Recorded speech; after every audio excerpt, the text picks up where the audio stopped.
Troop Jackson, back with another edition of Fighters Talk. And today, I'm here at Paradigm Training Centers in Houston, Texas. I'm joined by the Kraken, Juan Adams. How you feeling today, Juan? Feeling great. Weight's looking good. Ready to bust this dude's face in. Now, before we get started with Fight Talk, I saw what you had for your post-weigh-in meal. Yeah. You have the exclusive snacks. Before I've never seen those in the store. Right. What kind of plug you have for the Little Debbie cakes? So I follow Little Debbie on Facebook, and I get all the updates on them. And the zebra cake nutty bars and zebra cake rolls were a novelty item. They tried them out. I went and bought them every chance I got, and now they're permanent. But you can only find them at Kroger's and I believe Target. Some Walmarts have them too, but it's kind of at the higher end stores. But Look, this is Baby D right here. He has all the exclusive connects. If you want to know what new Little Debbie items are coming out, hit up Juan Adams. Now, your social media is on fire right now. Oh, You're just acting out. Tell us, is that just you? Is it a persona? What is it? it's really a persona. So it's a persona I developed in college, right? And then it kind of evolved when I took the name the Kraken. But it came up. It only comes out when you poke the bear, so to speak, right? So Well, first, what did the Kraken? I mean, for those who are unaware, I'm aware of the Kraken. But how did you come up with that term? actually, my friend gave me the nickname because You can't give yourself your own nickname. Right. So he gave me that nickname because they said rolling with me is kind of like just being dragged into the deep, and you know what's coming, but you can't really stop it. And that's kind of how I wrestle. And they said just I'm huge, so they go like, it makes a lot of sense. Plus the rum Kraken is one of my favorites. So they're like, you drink Kraken, you're big like a Kraken, and unstoppable force. So that's your new nickname. There you go.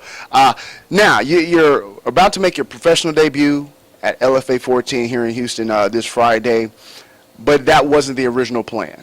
What was the original plan going into LFA 14? Well, see, the original plan was to fight Rick Gonzalez for the LFA amateur title. Well, we're going to call this because they don't have an amateur division. It's the USACA. So, yeah, I was supposed to fight for the USACA title against Rick Tamale Tits Gonzalez, and he backed out. And we had been set to match up on Garcia Promotions a couple of times, and he backed out. So we then offered Brandon Evans the fight on Garcia Promotions, and he backed out of that one. So after we knew Rick wasn't going to fight, it was to fight Brandon Everfat Evans on Legacy for either the amateur title, for the ACA amateur title, or his pro debut also. Okay. And, I was ready to give either of them that work because, I wouldn't want to get my ass beat for free. So we offered them some money. They both turned it down. Now, like you said, you've been matched up against Rick Gonzalez, and you've had several other fights in the past that you've been matched up against, and for whatever reason, your opponents back out. Now, do you feel this is just the heavyweight division, or is it because of the Kraken? I think it's a combination of the two. A lot of big guys have never really been tested before. They're the big guy in their friend group. No one really wants to fight them. They're always told they're tough. And I feel that they really think that, and then they see me, a bigger, stronger, more athletic specimen, and they get scared. Then on top of that, they go and they watch my highlights, and they're like, well, I've never trained technical wrestling. I don't know how to strike like that. My fights are usually over in one punch. So that's what happens, and they get scared. They back out for whatever their reasons are. Maybe they don't want their family to see that. I wouldn't want my family to see that, so... Now, I've been fortunate enough to be at all of your fights as an amateur, and I've seen the progression since your very first fight to your last amateur fight where you won the Garcia Promotions title. How do you feel you're going to change and evolve now that you're a professional fighter? Or now that you will, because you haven't got paid yet. Right. But after fighting, you will be a professional fighter. Right. It's actually funny you say that because I've been looking forward to throwing elbows and knees and really working my clinch game because my background is wrestling, and that's where I love to inflict damage. If you watch any of the fights where I did have a takedown, my transitions are always very brutal. I'm always trying to inflict damage, and I find myself holding myself back in my amateur fights because I can't throw elbows, I can't throw knees, I can't throw reinforced knees. So I'm really looking forward to that. As soon as we found out it was going to be a pro fight, My striking coaches and I got really excited. My wrestling coaches got really excited, and we've been practicing a lot. So we're going to see more of an evolution of the Kraken come Friday night against. Now, let's talk about your professional debut. Now, once you decided you were going to go pro, we were looking for a heavyweight fight for you. And it seemed like no one really wanted to step up, even as a professional, but they found someone. Yeah, They found Buffalo. Yeah, the Buffalo. I don't know how well buffaloes can swim, but honestly, he might not even make it to the deep waters because it's going to end whenever I want it to end. And that's how I see it. That's the only way I see this fight going.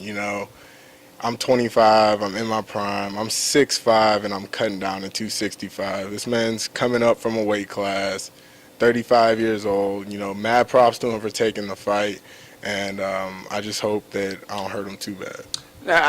I've known Buffalo for a while myself. He one year he got like an Ironman of the year for just taking fights and just being a tough competitor. Are you worried at all about someone who he's pretty durable? He can take some punches, and again, he's looking for the finish himself. Honestly, I've got a good chin. I've been hit once really hard in an amateur fight. I'm not worried about that. I know if I stick to my technique, he's not going to be able to compete with my range, definitely. Endurance, I'm really not super worried about either because I'm in great shape. I mean, I wrestled collegiately, I had over 100 D1 matches. So I train people on the side. My endurance has never been in question. It's never been an issue. I don't see it being an issue now. So Friday night, let's say you get the win. What's next for the Kraken, and what's the end game here in this sport of MMA for you? The end game in the sport of MMA is definitely to make it to the UFC. I want to compete for a belt. I want to show that there are athletes at heavyweight. I feel I'm one of the more athletic heavyweights in MMA right now, and honestly, I want to push this as far as it goes. Obviously, immediately after the after fight is my after party at Aura nightclub. We got a DJ booth. Come on out. But yeah, we got a plug. But yeah, the end game is to make it to the UFC. I want to be competing on that level. I've worked with Justin Ledet before on his wrestling. I've worked with Jeremy Hardy. I've worked with Derek Lewis a couple of times. And Derek and I are actually supposed to be working together. If he does have another fight, I'm supposed to go help him out with that. So I'm looking forward to it. I'm just continuing to grow. After this fight, I'd like to fight as quickly as possible, honestly. I want to have an active schedule. I want to get on the UFC roster as quick as possible, and I feel once I'm on that roster, you're only going to see me skyrocket. There you have it. Words by the Kraken. If anybody wants the Little Debbie plug, where can we find you? You can find me on all social media, Facebook. Got a fan page, Juan the Kraken Adams, or just Juan Adams for my normal page. Instagram, Snapchat, Twitter, Chosen Juan 285. Not Chosen One, Chosen Juan 285. There you have it. You can catch Juan. It won't be televised on Access TV, but we'll have the undercards, and they will be on the LFA YouTube page.